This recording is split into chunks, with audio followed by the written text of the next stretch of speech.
On a Tuesday night, after 10 years of marriage, my husband placed his wedding ring beside our son's spelling test. "I love your sister," he said. "Tessa and I have been together for 2 years." Then he told me our children would adjust. He said I should let him keep the house because Tessa had more vision for it. I did not scream. I asked one question. "Did you touch Noah and Lily's college accounts?" His face answered before his mouth did. I picked up my phone and called the bank's after-hours line. By sunrise, I knew the affair was only half the betrayal. My name is Mara Ellison. At the time, I was 38 years old, living in a red brick craftsman in Grand Rapids, Michigan, with a husband I thought I understood, 2 children who believed their family was permanent, and a younger sister who had a key to our back door. I worked as the payroll and operations manager for a regional grocery company with 12 stores across western Michigan. It was not glamorous work. Most days were spreadsheets, employee schedules, benefit deductions, missed punches, vendor calls, and the occasional manager who waited until Friday afternoon to admit that 43 people's overtime had been entered wrong. I liked it. Numbers did not smile at you at Thanksgiving and lie. A column either balanced or it did not. A deposit arrived or it didn't. A time card could be corrected. A missing amount could be traced. Problems were not always easy, but they were honest about being problems. My husband, Evan, was a project manager for a home renovation company.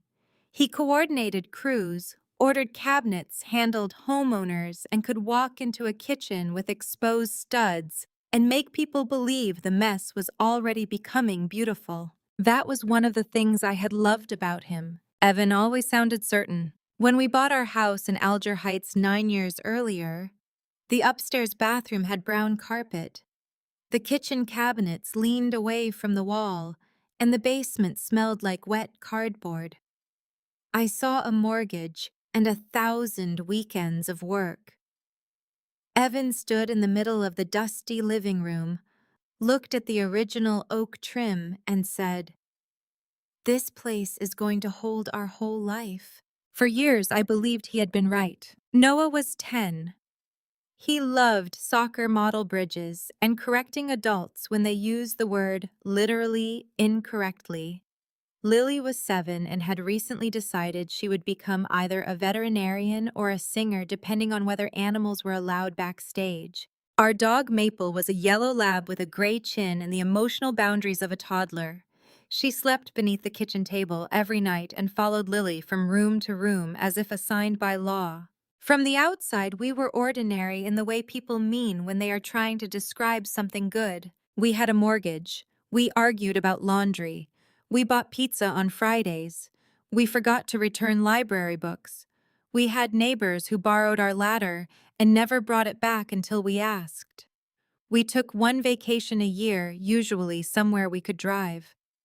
Every Thanksgiving, my parents came over. Tessa brought a pie she had not baked, and Evan carved the turkey while my mother told him he was the son she never had. The night he confessed, Lily's purple backpack was hanging from the chair behind him. Noah's spelling list lay between us on the table. He had misspelled necessary twice and drawn a tiny monster in the margin. The dishwasher was running. Maple was waiting near Evan's knee in case guilt made him drop food. Nothing in the room looked like the scene of a life ending. Evan had come home at 8:17. I remember because I had texted him at 7:45, asking whether I should save dinner. And he replied, "Running late. Eat without me." When he walked in, he did not kiss my cheek. He did not loosen his tie or open the refrigerator. He stood by the kitchen island with both hands flat on the counter. "I need to tell you something," he said. "There are sentences that cause the body to understand danger before the mind has words for it." My shoulders tightened. My fingertips went cold. Across the room, the dryer buzzed once and stopped. I sat down. Evan removed his wedding ring and placed it beside Noah's spelling test. Then he said my sister's name. For a few seconds, I could hear only the dishwasher. Tessa, my little sister by 4 years. The woman whose car I had picked up when it broke down in a snowstorm outside Kalamazoo. The woman who had slept in our guest room for 6 weeks after her divorce. the woman who called Lily my little shadow and posted birthday collages for both of my children every year. The woman who had stood beside me in the hospital after Noah was born and whispered, "You made a family." That Tessa. How long, I asked. Almost 2 years. Almost. As if the missing weeks mattered. I looked at him. Really looked. He seemed nervous, but beneath the nerves was something that hurt worse. Relief. He had been carrying a secret and had finally set it down in my kitchen. He was lighter. I was simply the floor he had dropped it on. He began speaking quickly. He said it had not been planned. He said he and Tessa had connected while working on a project. He said I had been distant. He said we had become more like partners than husband and wife. He said Tessa understood the part of him that still wanted to build something meaningful. That last sentence caught. What project? He stopped. It was brief, half a second, maybe less. But my entire job was built on noticing the half second before someone corrected a number. What project, Evan? He looked toward the living room, though no one was there. Tessa's venue. I knew about the venue. Or I thought I did. For 3 years, Tessa had run a small event styling business called Wild Fern Gatherings. She designed table settings, arranged flowers, rented arches, and posted beautiful photographs of other people's weddings with captions about courage and new beginnings. The business never made much money. My parents had helped with rent twice. I had paid one of her credit card bills after her divorce because she called me crying from a grocery store parking lot and said she could not afford gas. 6 months earlier, she announced that she was trying to buy an old farmhouse outside Holland and turn it into a small wedding venue. She called it Lakeview Hearth. At Sunday dinner, she spread inspiration photos across my parents' table: white siding, string lights, a restored barn, long wooden tables, wildflowers in glass bottles. Evan leaned over the pictures and asked practical questions about load-bearing walls, permits, drainage, and contractor costs. I thought he was being kind. How much money did you put into it? I asked. Mara, this is not the moment to talk about money. That sentence told me everything it was meant to hide. I folded my hands on the table so he would not see them shake. Did you use our savings? We made investments. He rubbed his jaw. I made decisions for our future. Our future? His expression hardened the way it always did when a homeowner questioned an estimate he had already decided was fair. I knew you would react emotionally. I almost laughed. The man who had slept with my sister for 2 years was explaining that I might react emotionally. How much? I don't have the exact number in front of me. That was a lie. Evan knew the cost of every hinge tile faucet and hour of labor on every renovation he managed. He could remember a cabinet order from 14 months earlier. If he did not say the number, it was because the number was dangerous. I stood and walked to the small desk near the back door where we kept school forms, stamps, spare chargers, and the binder with our household accounts. Evan followed me with his eyes. Mara, please sit down. I opened the binder. The login sheet was there, printed 3 years earlier when we combined our financial passwords. Evan had gradually taken over the investing because he said I already carried enough at work. I handled the monthly bills. He handled the retirement account, college savings, and home equity line. At the time, it had felt like marriage. Now it felt like leaving the side door unlocked. I found the bank's after-hours fraud number and called. Evan stood. What are you doing? Checking our accounts. You cannot freeze everything because you're angry. I didn't say I was freezing anything. You're trying to punish me before we've even discussed what happens next. That sentence stopped me. What happens next? He exhaled, and I saw that this part had also been rehearsed. Tessa and I want to be together. We've signed a lease on a place near the venue.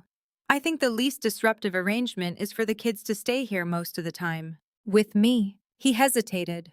With stability. The room changed then. Not because he had betrayed me, I already knew that. Because he had somehow sat in another room with my sister and discussed the future of my children as if I were a scheduling problem. You think you're keeping this house. I think selling immediately would be hard on Noah and Lily. And you would live here with Tessa. She understands the house. She helped with the original design choices, and she has ideas for... I held up one hand. Stop. He did. Did you and my sister discuss raising my children in my house? His mouth tightened. No one is replacing you. That was not my question. Mara, you work long hours. You have always said you feel stretched thin. Tessa's schedule is more flexible. For one terrible second, I saw the entire fantasy. Evan at the head of my table. Tessa pouring cereal into my children's bowls. Tessa standing beneath the family photographs I had framed. Tessa using the blue mug I bought Evan on our 5th anniversary. My body went so cold I thought I might be sick. The bank representative answered. I turned away from my husband and gave my name. There were moments during that call when I heard Evan speak behind me. I do not remember the words. I remember the representative asking me to confirm the last 4 digits of the children's education accounts. I remember her saying, Mrs. Ellison, I see several transfers. I remember writing numbers on the back of Noah's spelling sheet because it was the nearest paper. 22,000, 18,000, 15,000, 9,500. Over 13 months, $86,000 had been moved out of the 2 education accounts. The accounts were not empty. That almost made it worse. Enough had been left behind to keep me from noticing during a quick glance. Then came the home equity line, $68,000 drawn against the house. Then our emergency savings, $27,000 gone. Total $181,000. I repeated the number aloud. Evan closed his eyes. The bank representative asked whether I recognized the transfers to an account labeled LH Events LLC, Lakeview Hearth, my sister's venue. I recognized the name, I said. I did not authorize the transfers. Evan stepped toward me. Tell her this is a marital dispute. I turned. Do not come closer. He stopped. It was the first time in 10 years I had spoken to him that way. The first time he understood I meant it. The representative placed a security note on the accounts and explained what could and could not be done before the branches opened. I listened carefully. I wrote everything down. I asked for copies of statements. I changed the passwords to my individual checking account and email while she was still on the phone. When the call ended, it was 9:06. Evan was standing by the sink. You took our children's money. We borrowed from accounts we built together. Noah and Lily's accounts. We were going to replace it once the venue opened. With what? The business projections are strong. Whose projections? Tessa hired someone. I stared at him. Tessa once started a candle business and forgot to calculate shipping. She once rented linen for a wedding and spent the deposit because she assumed the final payment would arrive before the rental company charged her card. Now she and my husband had gambled my children's education on projections. You also borrowed against this house, I said. It increased the value of another asset. An asset in whose name? He said nothing. I knew. My sister's. I walked to the front closet and took out Evan's overnight bag. What are you doing? You're leaving. This is my house too. Then sleep in the garage. You are not sleeping beside me. Mara, we need to handle this like adults. I dropped the bag at his feet. Adults do not steal from children and call it an investment. His face changed. There it was, the sharpness I had seen directed at subcontractor suppliers, and once a young waiter who spilled water near his phone. The part of Evan that believed anger was proof of authority. You have always done this, he said. Done what? Made yourself morally superior. You think because you keep every receipt and remember every birthday, you're the only responsible person in the room. No. I think because you had sex with my sister and took $181,000 without telling me you are not the responsible person in this room. He looked toward the stairs. Keep your voice down. The cruelty of that nearly took my breath. He had broken our family, but I was the one who needed to be quieter. I lowered my voice anyway. Not for him. For Noah and Lily. Pack a bag. He stared at me for several seconds. Then he picked up the overnight bag and went upstairs. I stood in the kitchen alone. Maple came out from under the table and pressed her head against my thigh. The dishwasher finished its cycle with a soft click. On the table, Evan's wedding ring still rested beside the word necessary. I thought about the spelling rule Noah had practiced after dinner. 1 collar, 2 sleeves, 1 C, 2 S's. Necessary. I looked at the ring and understood that nothing about the life I had called necessary was necessary anymore. At 9:42, Evan came downstairs with the bag. He had changed into jeans and a sweatshirt. He looked less like my husband and more like a man I might have passed in a hardware store.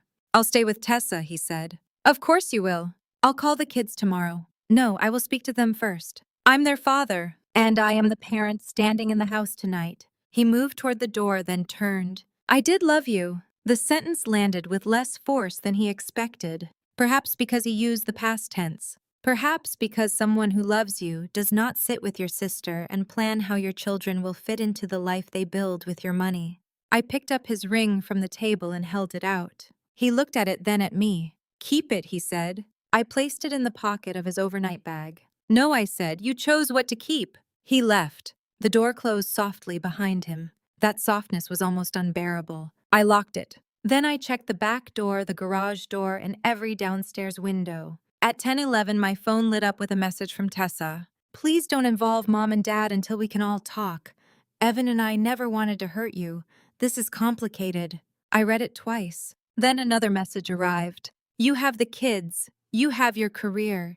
You have always had the stable life. Please don't take away the one thing that finally feels like mine. I sat down at the kitchen table. The one thing that finally feels like mine. My husband. My children's savings. My house. My sister had grouped all of it into one thing she believed she deserved. I did not respond. Instead, I called my closest friend Dana Brooks. Dana had lived 3 houses down for 7 years.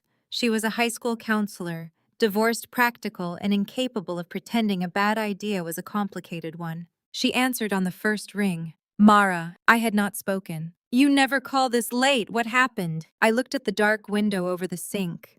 My reflection looked pale and unfamiliar. Evan is having an affair with Tessa. Silence. Not disbelief. The silence of someone controlling the first thing she wants to say. How long? 2 years. Dana inhaled through her nose. Are the kids awake? Number. Is he there? Number. Are you safe? Yes. Do you want me to come over? I almost said no. I almost became the version of myself. Everyone relied on the competent older sister, the calm manager, the mother who could handle bedtime and payroll and a broken water heater in the same hour. Then I looked at Noah's spelling sheet covered in transfer amounts. Yes, I said, please. Donna arrived 9 minutes later in plaid pajama pants, winter boots, and a coat thrown over a t-shirt. She carried no wine, no flowers, no dramatic speech. She brought a legal pad, 2 phone chargers, and a box of granola bars. That was Dana. She walked in, hugged me once, and said, start at the beginning. We sat at the kitchen table until nearly 2 in the morning. I told her about the confession, the venue, the college accounts, the home equity line, the plan for my house. Dana wrote down dates and amounts while I spoke, not because she was building a case, because she understood that shock makes memory slippery. When I finished, she turned the legal pad toward me. At the top, she had written, what Mara knows. Under that, what Mara needs tomorrow. Call the bank in person. Download statements. Change passwords. Contact a family attorney. Tell work only if necessary. Protect the children from adult details. Do not respond to Tessa tonight. Sleep. I pointed at the last word. That one seems unrealistic. It is still on the list. I laughed once. The sound surprised me. It was too sharp, almost a cough. Dana reached across the table and placed her hand over mine. This is going to hurt in waves, she said. Do not confuse a wave with the whole ocean. That sentence stayed with me. At 2:06, she went home only after I promised to call if Evan returned. I went upstairs. Noah's door was open 3 inches. Lily's nightlight cast a small moon on the hallway carpet. I stood between their rooms and listened to them breathe. For years, I had measured success in ordinary things. Paid bills, packed lunches, a clean kitchen before bed, children asleep safely under one roof. That night, I understood how fragile ordinary could be. I also understood something else. Evan and Tessa had mistaken my ordinary life for a life that could be taken from me piece by piece without resistance. They believed calm meant passive. They believed responsible meant predictable. They believed the woman who fixed everyone's mistakes would eventually fix theirs too. They were wrong. At 5:48 the next morning before the alarm sounded, I got out of bed. I showered. I dressed for work. I packed Noah's lunch and cut Lily's strawberries in half because she refused to eat them whole. At 6:35, Noah came into the kitchen wearing one sock. Where's Dad? The question was immediate. Children notice absences before adults finish inventing explanations. He's staying somewhere else for a little while. Why? Because we have some grown-up problems to work through. Noah studied my face. Did he do something? I placed his sandwich in the lunchbox. Your dad and I both love you. That is the part you need to know this morning. It was true. It was not enough, but it was what I could give him before school. Lily wandered in with Maple beside her. Can I wear my sparkly boots? It's gym day. I can run in them. You fell walking in them. That was one time. Noah looked at her. You fell 3 times. Those were different floors. For 30 seconds we were ourselves. I held onto those 30 seconds like a railing. After the school bus left, I stood at the end of the driveway and watched it turn the corner. Then I went inside, opened my laptop, and downloaded 13 months of account statements. By 8:20, I had found the first lie. By 9:15, I had found 27 more. The transfers were small enough to look ordinary. 4,000 for venue deposit, 6,200 for materials, 3,800 for consulting, a charge from a cabinet supplier Evan used through work, payments to a landscaping company, a deposit on commercial kitchen equipment. There was also a charge I could not place $1,240 to Harbor Reed Brewing in Saugatuck, followed 3 weeks later by another for $680. Tessa had once mentioned using a brewery for a private tasting, so I wrote the name in the margin and kept going. At the time, it looked like one more venue expense. Later, I would remember that both charges landed on weekends. Evan told me he was supervising emergency work. 2 months of rent for an apartment in Holland. An apartment. I opened the transaction details. The payment memo read E+T housing. My hands began to shake. Not because I did not understand. Because I did. This had not been a sudden confession by 2 people overwhelmed by love. They had built an exit. They had chosen flooring, signed a lease, ordered appliances, and discussed where my children would sleep. They had done it while eating at my table. While Tessa asked me for advice about centerpiece pricing, while Evan kissed me goodbye in the morning. At 9:31, I found a charge that made me stop breathing. A furniture order, 2 twin beds. Delivery address the apartment near Lakeview Hearth. I called the store. The employee could not release account details beyond what appeared on our shared credit card, but she confirmed the order had been placed 8 weeks earlier. 2 twin maple beds, 1 navy comforter, 1 lavender comforter. Noah's favorite color was navy. Lily's room was lavender. I ended the call and walked to the downstairs bathroom. I closed the door. I sat on the edge of the tub and pressed both hands over my mouth. That was the first time I cried. Not when Evan said he loved my sister. Not when I learned about the money. When I saw the colors. The colors meant they had imagined my children there. Tessa had pictured herself tucking Lily into a lavender bed. Evan had let her. I cried until my chest hurt, then I washed my face with cold water and went back to the kitchen. At 10:04, Tessa posted a photograph on social media. Dana sent me the screenshot because I had already muted my sister. The picture showed a sunrise over the old farmhouse at Lakeview Hearth. The barn stood behind it, half-renovated, wrapped in pale morning fog. The caption read, "Sometimes the bravest thing you can do is stop living a life built around someone else's expectations." New beginnings are messy, but truth always finds the light. Within 20 minutes, my mother had commented with a heart. That small red heart hurt almost as much as anything that had happened the night before. My mother did not know, but Tessa knew she did not know, and she had started telling the story anyway. I called my mother at 10:22. She answered cheerfully. "Hi, honey. I was just about to call you. Did you see Tessa's post that property is finally starting to look like something?" I closed my eyes. "Mom, is Dad there?" Her voice changed. "What's wrong?" "Put me on speaker." There was movement, a chair scraping, my father asking something in the background. Then my mother said, "Okay, we're both here." I told them. I kept it simple at first. Evan had confessed to a 2-year affair with Tessa. They had been planning a life together. They had used money from the children's education accounts, our emergency savings, and a home equity line to fund Lakeview Hearth. The words sounded strange in my own mouth, as if I were summarizing a television show no reasonable person would watch. My father said nothing. My mother whispered no. Then louder, "No, there has to be some misunderstanding." "There isn't. Tessa would never." She texted me last night. What did she say? That I have always had the stable life, and she finally has something that feels like hers. My mother began to cry. I expected her grief to move toward me. Instead, she said, Mara, please don't do anything permanent while everyone is emotional. I opened my eyes. What does that mean? It means this is terrible. Of course it is terrible. But your sister has been struggling since her divorce.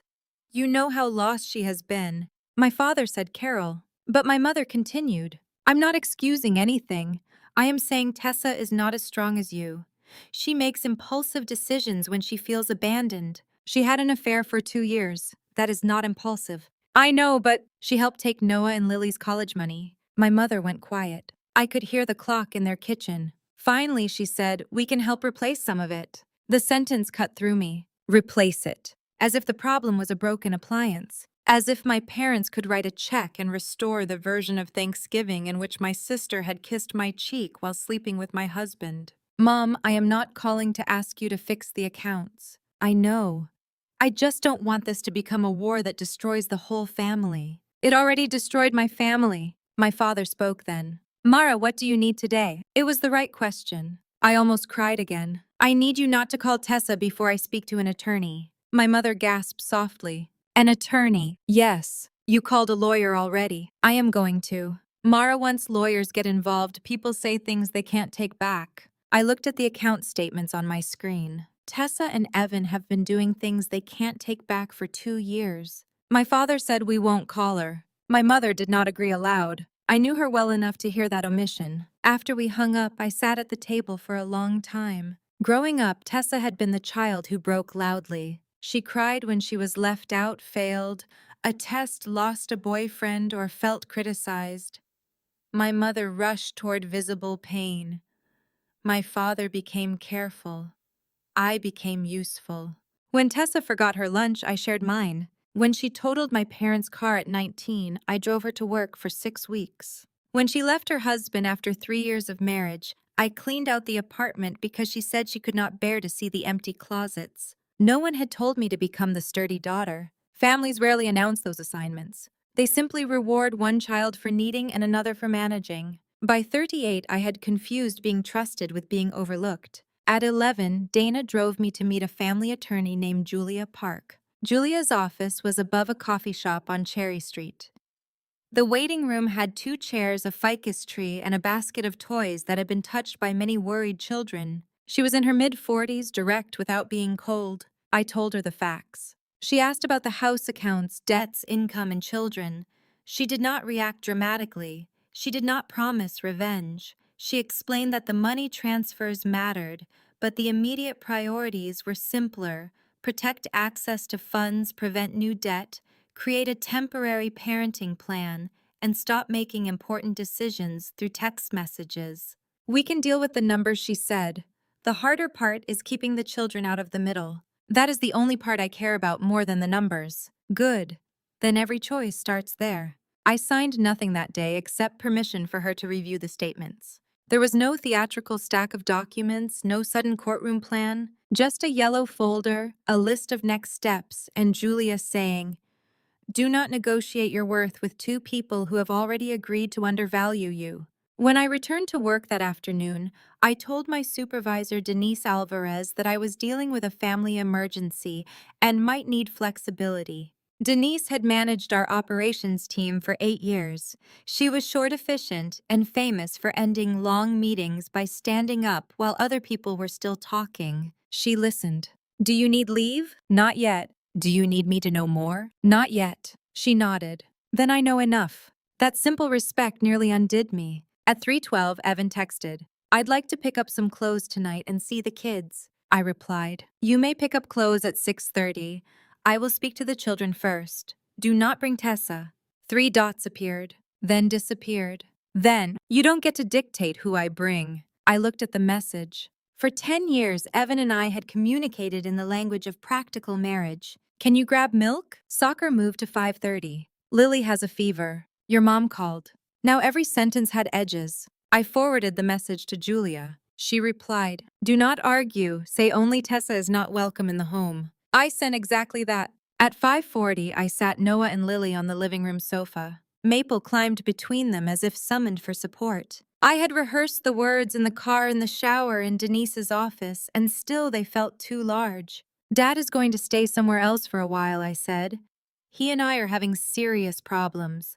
None of this is because of anything you did. Lily's face folded immediately. Are you getting divorced? Children learn that word before parents are ready to use it. I don't know exactly what everything will look like yet. That means yes, Noah said. I looked at him. His eyes were already older than they had been the day before. It may mean yes. Lily began to cry. Can he still come to my concert? Yes. Can he still be my dad? Yes, baby, nothing changes that. Noah stared at the floor. Where is he staying? I had promised myself I would not lie. With Aunt Tessa right now. His head lifted. The silence that followed was absolute. Lily stopped crying. Noah said why. I chose every word. Because Dad and Aunt Tessa have made choices that hurt our family. What choices? Adult choices. That's not an answer. No, I said softly. It isn't. It is the answer I can give you tonight.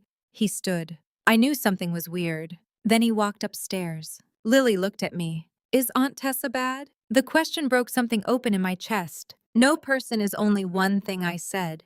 But she did something very wrong. Did she hurt you? Yes. Did Dad? Yes. She slid across the sofa and put both arms around my waist. I held her so tightly she complained she could not breathe.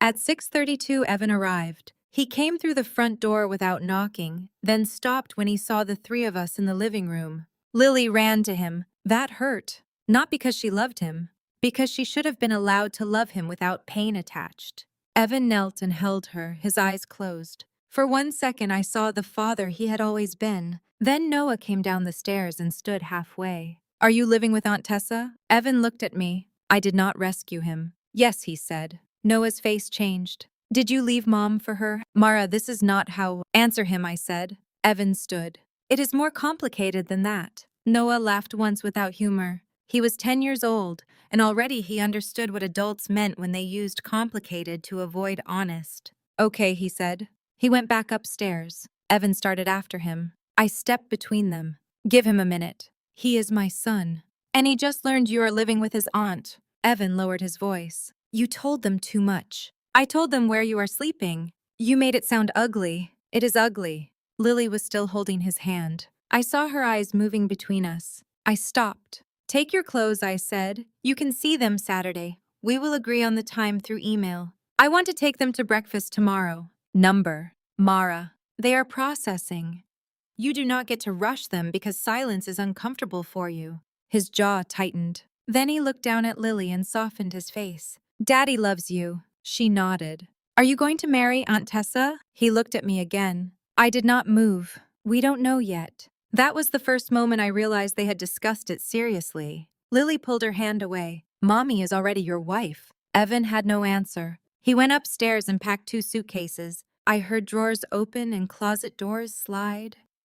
I stood in the kitchen making grilled cheese because children still needed dinner while their father removed himself from the house. That is one of the cruelest things about family disaster. It does not excuse you from Tuesday. Bread still burns. Permission slips still need signatures. The dog still needs to go outside. At 7:15, Evan carried the suitcases through the kitchen. He paused near the table. His ring was no longer there. Where is it? He asked. In your bag. He stared at me. I thought you might keep it. Why? He did not answer. Perhaps he wanted proof I was still attached. Perhaps he wanted me to preserve the symbol after he had discarded the promise. He left. At 7:43, Noah came downstairs. He sat at the table and took 1/2 of the grilled cheese. Did Dad take money from us? I froze. Why are you asking? I heard you on the phone this morning. I sat across from him. He moved money that was meant for your future without asking me. How much? You do not need to worry about the amount.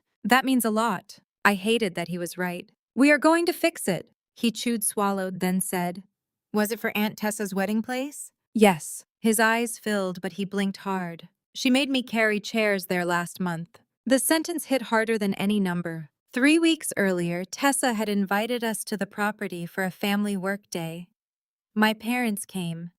Evan brought tools. Noah and I hauled folding chairs from a storage trailer. Lily swept the farmhouse porch with a child-sized broom. Tessa ordered pizza and took photographs. She posted one of Noah carrying 2 chairs with the caption, Building something beautiful takes a village. My son had helped carry furniture into the business built with his stolen savings. I reached across the table. Noah. He pulled his hand back. Did she know? Yes. Did Dad? Yes. He stood so fast the chair scraped. I hate them. I rose too. No, you are angry, you are hurt. You do not have to decide what you feel forever tonight. I hate them right now. The answer that came out of me was not the one I had rehearsed. Your father chose her, I said. He chose her in that place over all of us. Noah's face changed, not relieved to hear me agree, but frightened by the size of what I had placed in his hands. From the hallway came the soft click of Lily's bedroom door. She had heard me. I closed my eyes. For 2 days I had been so careful with every word that I had begun to believe carefulness was the same as control. It wasn't. Grief had simply been waiting for a weak seam. Noah, that was not fair of me, I said. But it's true. Part of it is true. Your dad made terrible choices, but you are not responsible for carrying my anger toward him, and neither is Lily. He stared at the table. I still hate them right now. That is fair, I said more quietly. You are allowed to feel that. I should not tell you what my anger has to mean for you. He looked at me surprised. I had spent his childhood teaching kindness, patience, second chances. That night he needed permission not to be generous. He went upstairs. I found Lily sitting on the floor beside her bed with Maple's head in her lap. Did Daddy choose Aunt Tessa instead of us? She asked. The question was mine. I had put it there. I sat on the carpet. Daddy made choices that hurt us, I said. But I was angry, and I said something in a way that made you feel as if people can be traded. You cannot. Noah cannot. I cannot. I'm sorry. Are you mad at me? Number. Then why are you crying? Because moms can say the wrong thing too. She studied me for a long time, then leaned against my shoulder. I did not ask her to forgive me. I stayed until she started talking about a loose tooth, which was how I knew the room had become safe enough for her to be 7 again. Downstairs, the grilled cheese went cold. The next morning, my mother called. Tessa told us. I was standing in the parking lot outside work. Which version? Mara, did she tell you about the money? She said Evan believed the venue would become a family asset in her name. She said that was temporary. Did she tell you about the apartment and the beds for my children? Silence. What beds? I told her. My mother made a small sound. Then she says she never intended to replace you. They bought my daughter a lavender comforter. I know how that looks. It looks exactly like what it is. Mara, please. She is crying so hard she can barely speak. I looked at the grocery store employees walking through the lot with coffee cups and lunch bags, people beginning ordinary work days. I cried alone in a bathroom yesterday, I said. Did you call her and ask her to be gentle with me? That's not fair. No, it isn't. My mother was quiet. Then she said the sentence that changed our relationship. You have always been stronger than Tessa. I leaned against my car. Being stronger does not mean I should be hurt more. I did not say that. You have said it my whole life. She inhaled. Mara, I have to go to work. I ended the call. For the first time in 38 years, I did not apologize for ending a conversation with my mother. That afternoon, an email arrived in my work inbox. No sender name, a generic address. Subject concern regarding payroll practices. The message claimed that I had approved overtime for favored store managers, manipulated vendor reimbursements, and used company systems for personal business. It suggested the company review my access before a family matter became a corporate embarrassment. My entire body became still. The accusations were vague, but the intention was clear. Someone wanted me frightened enough to step back. Someone knew my career was the one part of my life I had built without them. I printed the email and walked to Denise's office. She read it once. Then again, is this connected to what you told me yesterday? I believe so. Can you prove it? Not yet. She set the page down. Then we do what we would do for any complaint. We review your approvals, access logs, reimbursements, and payroll adjustments. I agree. You are not suspended. I did not ask to be treated differently. I know, that is why I'm telling you. She stood and closed her door. Mara, look at me. I did. If your work is clean, an audit will protect you. My work is clean. Then let them look. For the next 4 days, 2 members of internal audit reviewed 18 months of my approvals. I continued working. I answered questions. I produced receipts. I explained why I had corrected a store manager's overtime after a storm closure, and why a vendor reimbursement had been split across 2 locations. Nothing was hidden. Nothing needed a story. On Friday at 4:20, Denise handed me a one-page summary. No irregularities, no policy violations, no unsupported payments. The complaint was closed. Denise leaned back in her chair. Whoever sent this expected you to panic. I know. Did you? Yes. She waited. But I came to you anyway. That is the important part. Then I looked at the clock on her wall. 4:24. Lily's spring music rehearsal had started at 4. I had entered it in 3 calendars. Her yellow paper invitation had been taped to the refrigerator for 2 weeks. That morning, she had reminded me twice that her class was singing You Are My Sunshine. For 4 days, I had answered every auditor's question, produced every receipt, protected every part of my working life, and forgotten to leave the building. I ran. By the time I reached the school cafeteria, the folding chairs were full, and the second-grade class was singing the final verse. Lily stood in the back row wearing a paper sun around her neck. Her eyes were fixed on the door. They found me halfway through the last line. She smiled, but not before I saw the expression that came first. She had been looking for an empty seat. Afterward, she ran to me and said, "You missed the first 2 songs." I know. Dad said he couldn't come because of work. I know. So nobody was here. The shame of it was clean and immediate. I could have explained the audit, the anonymous accusation, the fact that I was trying to protect the job that insured her and paid for her home. Every word would have been true. None would have put me in the chair when she needed me. "I'm sorry," I said. "I made a mistake." She looked at the paper sun hanging against her dress. "Was your work more important?" "No. I lost track of what was important while trying to protect it." She did not understand the sentence. I barely did. That night we held a second concert in the living room. Noah operated a flashlight as a spotlight. Dana recorded. Maple barked through the chorus. Lily made me sit in the front row and did not begin until she had checked twice that I was watching. It was not the same as being there the first time. That was the point. I could survive betrayal and still fail someone I loved. Strength did not make me flawless. It made me responsible for repairing what I could without pretending the mistake had not happened. When I got home from the school, there was a white envelope in the mailbox. Inside was a handwritten note from Tessa. "Mara, I never wanted things to happen this way. Evan and I tried to fight it. We did. But eventually you have to accept when a marriage has changed. You and Evan stopped seeing each other a long time ago. I'm sorry the financial part was handled badly, but the venue was meant to give all of us security.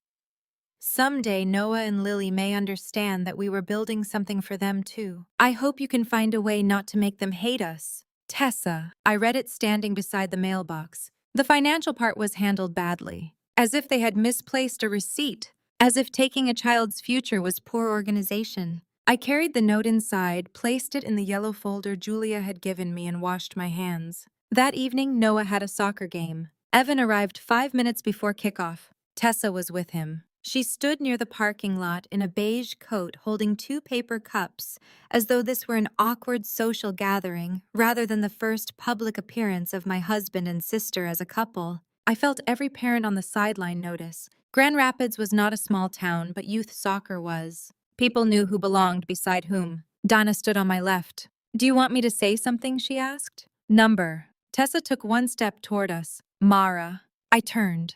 "Do not." Her face tightened. "We came for Noah. He asked for his father. He did not ask for you." Evan walked closer. "You cannot ban her from public places." "No, I can tell her not to approach me." "Mara, everyone is watching." "Then stop giving them a show." Dana made a sound that might have been a cough. Tessa lowered her voice. "I love those kids. You bought beds for them before telling them you were sleeping with their father." Her eyes flashed. "That was Evan's idea." Evan looked at her. It was the first crack I saw between them. Small, immediate, useful. The referee blew the whistle. Noah ran onto the field. For the next hour, I watched my son play soccer while my husband stood 30 feet away beside my sister. Noah scored once. He looked toward the sideline automatically. His eyes found me first, then Evan, then Tessa. His face lost its smile before he turned back to the field. That was the moment I stopped hoping Evan would protect the children from the consequences of his choices. He might love them, But love without responsibility is only a feeling someone expects other people to organize around. After the game, Noah walked straight to me. Evan called his name. Noah stopped. He did not turn. "I'm going home with Mom," he said. Then he kept walking. Tessa's face crumpled. My mother would have rushed to comfort her. I did not. In the car, Noah stared out the window. Finally, he said, "Why did she come?" "Because she wanted to." "That's selfish." "Yes." He looked at me. "You're allowed to say that." "I'm learning." He almost smiled. At home, Lily had drawn a picture at Dana's house while we were at the game. 4 people stood beneath a yellow sun. Me, Noah, Lily, Maple. There was an empty space on the right side of the page. I asked, "Who goes there?" She shrugged. I didn't know where to put Dad. I took the picture upstairs and placed it in my dresser drawer. Not because I wanted to hide it, because some things are too honest to leave on the refrigerator. For the next 3 weeks, our family existed through schedules. Evan saw the children on Wednesday evenings and every other Saturday. At first, exchanges happened in our driveway. After he brought Tessa twice despite being told not to, Julia arranged for us to meet in the parking lot of a public library. There was nothing dramatic about it. That was what made it sad. At 9 o'clock on Saturday morning, I would pull into a space beneath a maple tree. Noah would carry his backpack. Lily would bring too many stuffed animals. Evan would park 6 spaces away. We would speak only about pickup times, medications, soccer school projects, and whether Lily's cough had improved. 10 years of marriage reduced to logistics in a library parking lot. Evan tried to make the exchanges warmer. He wore the jacket I had bought him for Christmas. He asked whether I was sleeping. He once brought my usual coffee from the cafe near our house and placed it on the hood of my car. I left it there, not because I did not want it, because I did. The cup had 2 pumps of vanilla and a little cinnamon, exactly the way I had ordered it since graduate school. There are kinds of cruelty that arrive wearing tenderness. A stranger could not have bought that coffee. Only the man who knew me could. When I drove away, I saw him watching the untouched cup in his mirror. That evening he called. "You don't have to turn everything into a statement." I didn't. "You left the coffee." I didn't ask for it. I was trying to be civil. Civil is arriving without my sister. She is part of my life. She is not part of the children's transition. You cannot erase her. I sat at the kitchen table while Lily colored beside me. "I am not erasing anyone," I said. "I am drawing a boundary around 2 children you already asked to absorb too much." He lowered his voice. "Tessa thinks you are punishing her through them. Tessa thinks everything that does not serve her is punishment." He went silent. Then he said, "You've changed." "No, you stopped benefiting from who I was." I ended the call. Afterward, Lily looked up from her picture. "Was that Dad?" "Yes." "Were you fighting?" "We disagreed." She nodded. "I disagree with Ava at school, but we still share markers. That is a good rule for 2nd grade. Does it work for married people?" I looked at her. "No," I said. "Married people need more than markers." The bank statements continued to reveal pieces of the life Evan and Tessa had built. The home equity money paid for the venue's roof plumbing and commercial kitchen deposit. The children's accounts funded flooring tables, landscaping, and the apartment furniture. Our emergency savings covered 3 months of payroll for Tessa's assistant and a social media company that had rebranded Wild Fern Gatherings into Lakeview Hearth Weddings. The website went live on a Monday. I found it because one of my cousins texted me the link with a question mark. The homepage showed Tessa standing in front of the farmhouse in a white blouse and jeans. Evan stood beside her holding rolled plans. They looked like the leads in a renovation show. The headline read, "A Family Dream Built with Courage." Below it, Tessa had written, "Lakeview Hearth was born from a belief that love should feel like coming home." I stared at the sentence. Then I scrolled. There were photographs from the family workday. My father repairing a porch rail. My mother arranging flowers in jars. Noah carrying chairs. Lily sweeping. Me in the background holding a tray of sandwiches. They had used my image to advertise the place they funded by stealing from me. At the bottom of the page, under our story, Tessa described herself and Evan as 2 longtime friends whose shared passion for meaningful spaces grew into a partnership. No mention of his wife. No mention of the fact that his partner was his wife's sister. No mention of the children whose money built the floor beneath their feet. My hands did not shake this time. I took screenshots. Then I emailed the website to Julia. Not because I wanted to destroy the venue, because I refused to be edited out of the story of how it was built. That afternoon, my father came to my office. He rarely visited. He had retired from 34 years as a city bus mechanic and still dressed as if someone might ask him to crawl beneath an engine at any moment. Work boots, denim shirt, canvas jacket. Denise called me to reception. "Your dad is here." I found him standing near the employee bulletin board holding his cap in both hands. "Dad, can we get coffee?" We walked to the small break room. He refused coffee and sat across from me at a table meant for two. For several seconds he looked at his hands. Then he said, "Your mother called Tessa." I knew. She promised she wouldn't. I promised? Your mother said she couldn't let Tessa hear it from someone else. Someone else? He looked ashamed. That's how she put it. I leaned back. What did Tessa say? That Evan handled the accounts. That she believed you knew about the investment. That the two of you were already unhappy. That she never expected him to leave so soon. So she blamed him. Some. And me. His mouth tightened. Some. I looked through the break room window at employees moving down the hall. "Why are you here, Dad?" He reached into his jacket and placed a folded printout on the table. The Lakeview Hearth website.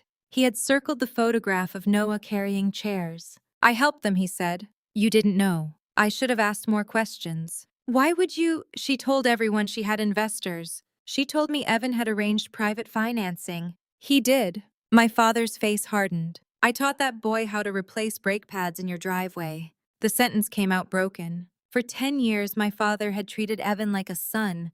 They went to minor league baseball games together. Evan helped repair my parents' deck.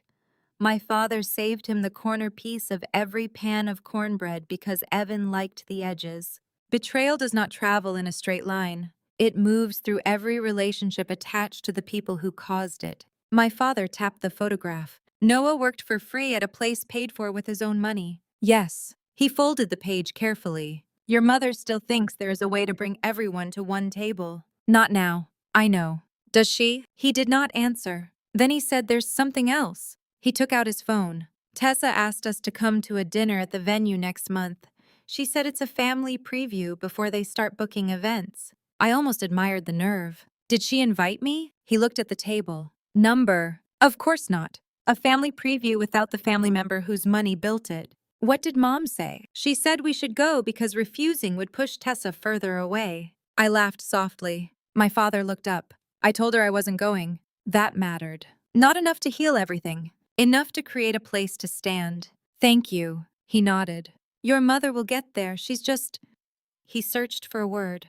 Afraid Tessa will break. Yes. I broke too, Dad. His face changed. I know. No, you know now. That is different. He accepted that without defending himself. When he left, he hugged me in the parking lot. My father was not a man who hugged often.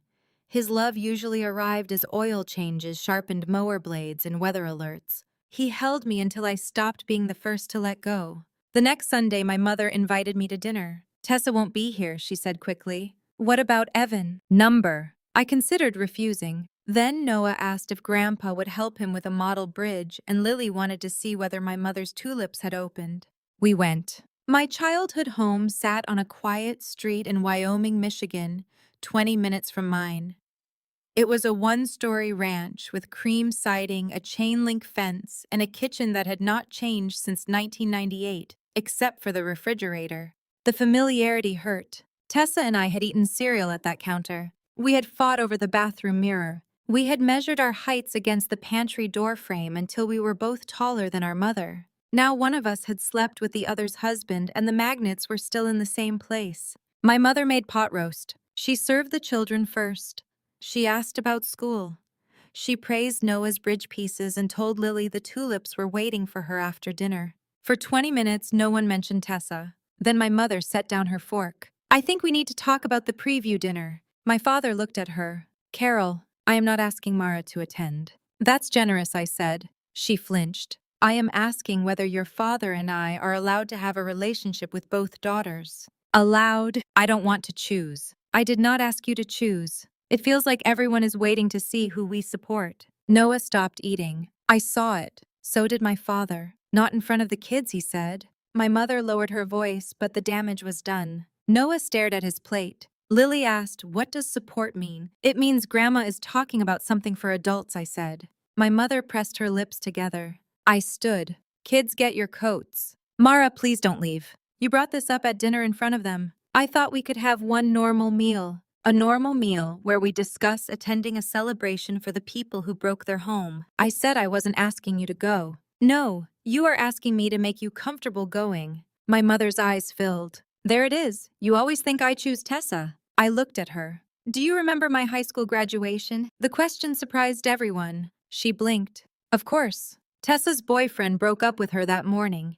You spent the ceremony in the hallway with her." "Mara, she was 16. Do you remember when I miscarried before Noah?" My father closed his eyes. My mother whispered, "Don't." Tessa announced her engagement at my house 3 days later because she said waiting would ruin the surprise. "You told me not to make her feel guilty." That was different. It is always different. That is how patterns survive. My mother began crying. The old part of me rose immediately. "Comfort her. Make the sentence smaller. Say I did not mean it that way." I put on Lily's coat.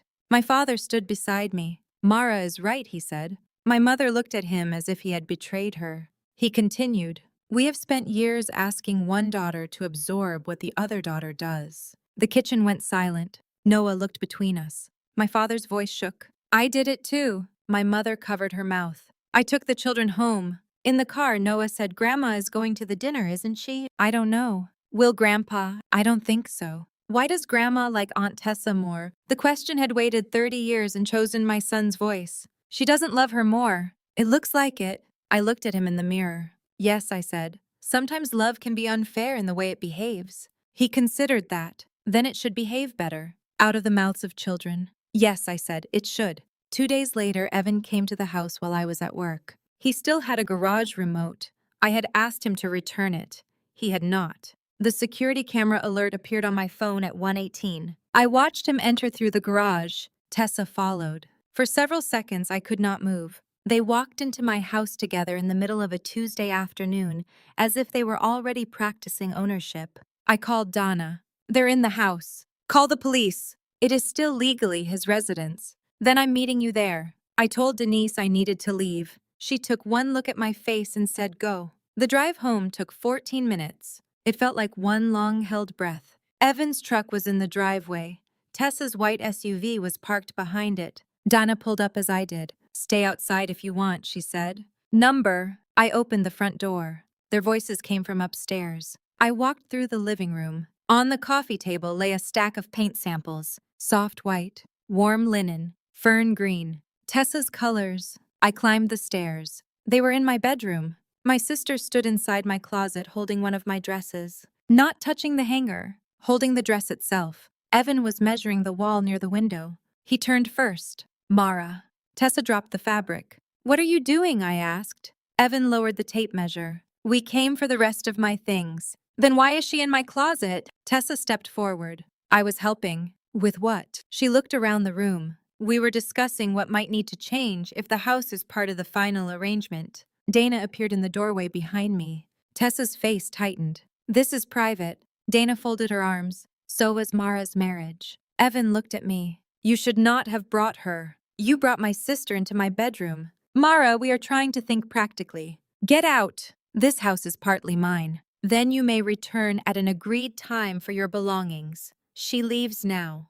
Tessa picked up her bag. Then she looked at the paint samples downstairs through the open door. "You cannot preserve everything like a museum," she said.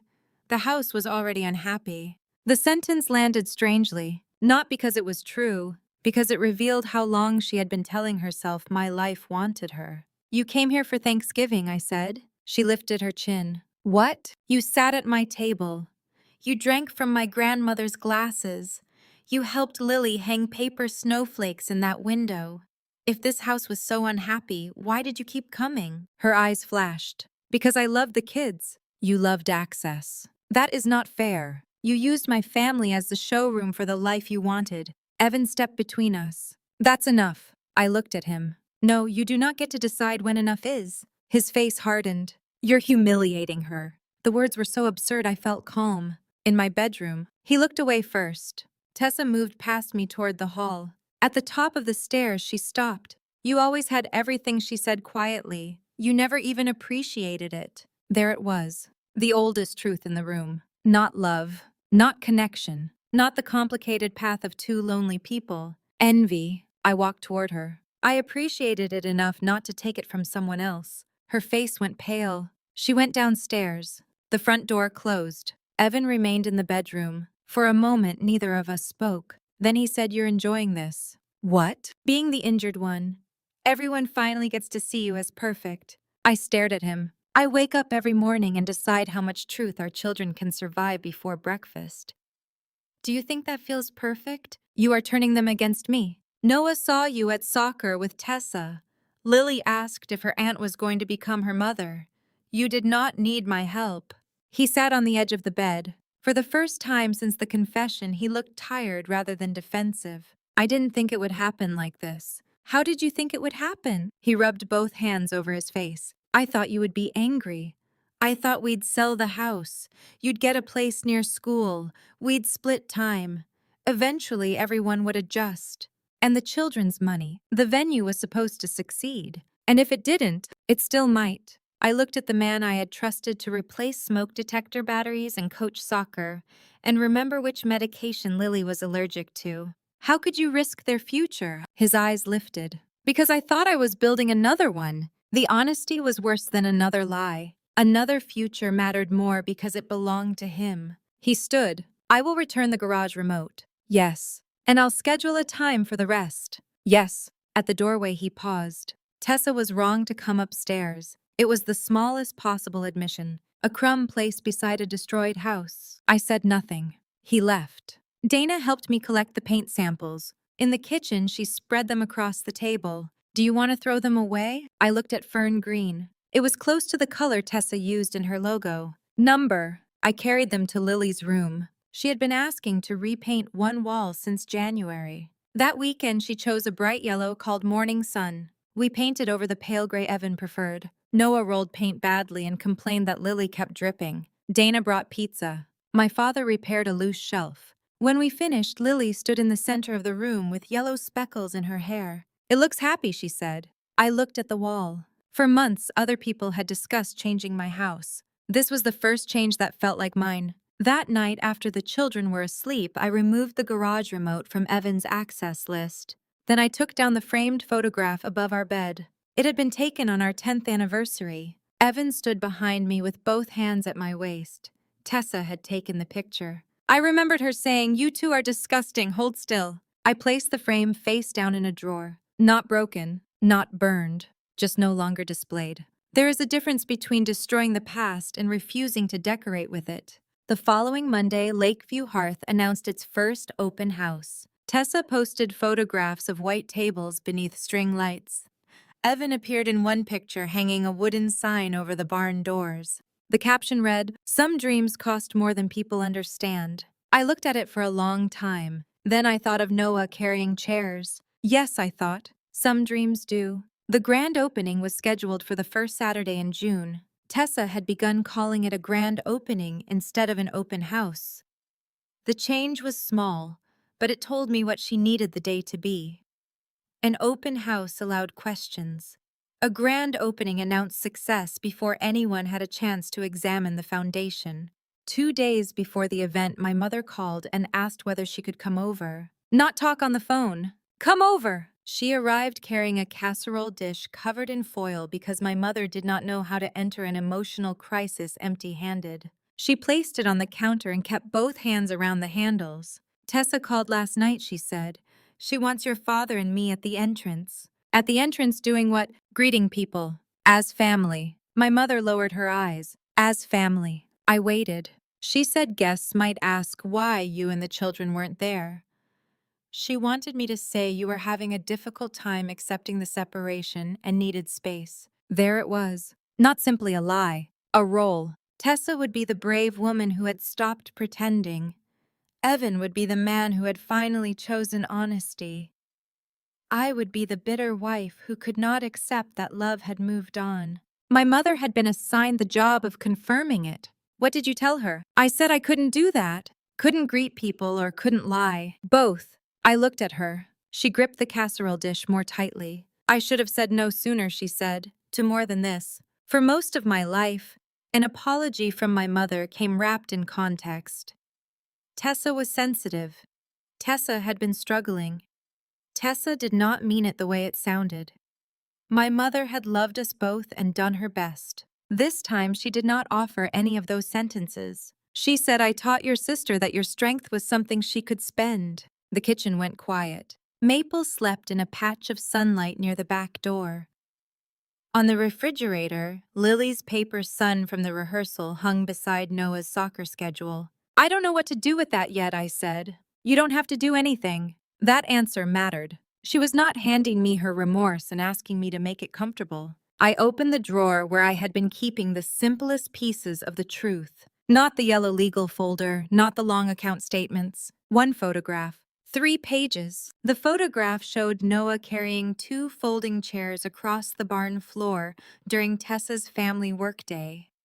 He was smiling because my father had challenged him to carry both without dropping them. The pages showed the withdrawals from his and Lily's education accounts, the home equity line, and the total. I placed them on the counter. I'm not asking you to confront her, I said. I'm not asking you to defend me. But if you stand at that entrance, you will know what you are standing on. My mother touched the edge of the photograph. Her eyes filled. Your father found this picture on their website. I know. He hasn't slept well since. Neither has Noah. She looked at me. Are you going? Until that moment, I had planned to take the children to Lake Michigan with Dana. I had told myself staying away was dignity. I had told myself I did not need to walk into Tessa's performance to know it was false. Both things were true, but another truth had been growing beneath them. Tessa and Evan had used my silence as part of their story. Every time I refused to engage, they described that refusal as shame, bitterness, or weakness. They did not deserve access to my pain, but neither did they deserve exclusive ownership of the public version of what they had done. I don't know, I said. My mother nodded. Before she left, she asked whether she could hug me. I said yes. She held me carefully, almost formally, as if understanding that love was not permission to take whatever comfort she needed. After she drove away, I stood in the kitchen looking at the photograph of Noah. Then my phone rang. The number had a Saugatuck area code. Is this Mara Ellison? A man asked. Yes, this is Mason Reed. You left a message about 2 charges from Harbor Reed Brewing. I had called the brewery that morning. The charges had remained in the back of my mind since I found them among the venue expenses. One was labeled private tasting. The other was listed as event consultation. Neither amount matched anything on Lakeview Hearth's published vendor list. I'm trying to understand whether they were legitimate business expenses, I said. Mason was silent long enough that I checked the screen to make sure the call had not dropped. Who told you they were business expenses? They were paid from an account my husband used to fund my sister's venue. Another silence. Your sister is Tessa Morgan. Yes. His voice changed. Not louder. More careful. I know Tessa. I assumed you did. She styled events at your brewery. She did.